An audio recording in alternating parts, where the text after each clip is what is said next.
On va dire les choses comme elles sont. Dans le dossier des poêles à bois, Bruno Marchand est tout seul dans son salon. Bienvenue à Nouveau Info Québec.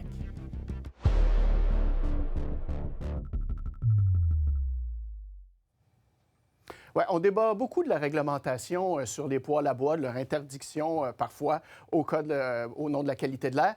Mais qu'en est-il dans la région? J'en parle avec Félix-Antoine parce que c'est un point qui a été soulevé hier par le chef de l'opposition officielle.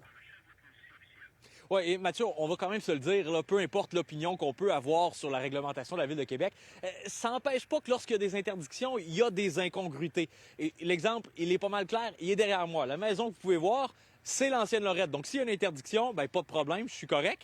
Mais là, je fais 2 pas et hop, je suis rendu à Québec. Interdiction, impossible, même si je suis à côté, de faire un feu de foyer dans un poêle à bois. Et donc, évidemment, ça peut paraître un peu fou par moment, et c'est cette espèce d'incongruité que, justement, Stéphane Lachance, comme tu dis, dénonçait hier lors d'un point de presse.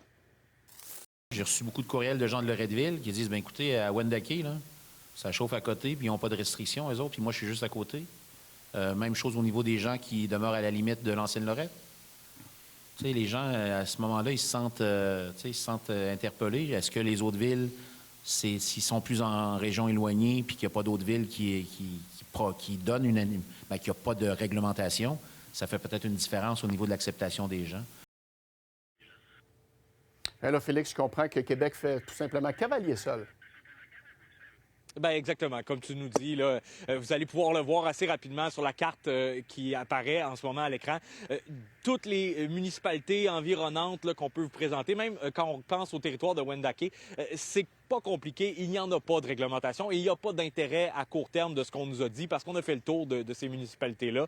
Vous allez pouvoir d'ailleurs voir une citation là, du grand chef de la nation Wendat qui s'est prononcé et qui, évidemment, mentionne qu'il n'y a pas d'interdiction prévue ni de réglementation prévue, en mentionnant aussi le caractère culturel du feu pour la nation Wendat et les communautés autochtones.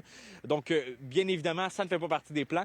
On a aussi parlé aux maires de Sainte-Brigitte-de-Laval et de Saint-Augustin-de-Desmaures qui, eux, ont des arguments similaires, c'est-à-dire que la région n'est pas la même réalité que la Ville de Québec. On ne se cachera pas qu'il y a une différence de réalité qui est vraiment majeure entre la Ville de Québec et non seulement la Ville de Sainte-Brigitte-de-Laval. On a juste à penser qu'on est plus en périphérie, les maisons sont beaucoup plus espacées, la dispersion des particules est vraiment différente ici. Il faut dire que le poêle à bois est souvent au chauffage principal de secours aussi. C'est pas nécessairement un luxe quand on habite en région. Chez nous, là, 85 du territoire est agricole. La ville de Saint-Augustin-des-Desmaures représente 56 du territoire agricole de l'agglomération. Donc, on se comprend, ce n'est pas la même réalité qu'un centre-ville, dense, etc. Alors, chez nous, là, c'est pas du tout quelque chose vers lequel on a l'intention d'aller. On n'a pas pu parler au maire de Lévis ou de l'ancienne Lorette, mais la réalité est la même. On nous dit qu'il n'y a pas de plan pour l'instant et qu'il n'y a pas de réglementation non plus pour l'instant. Merci beaucoup, Félix. Bonne soirée. Au plaisir, Mathieu.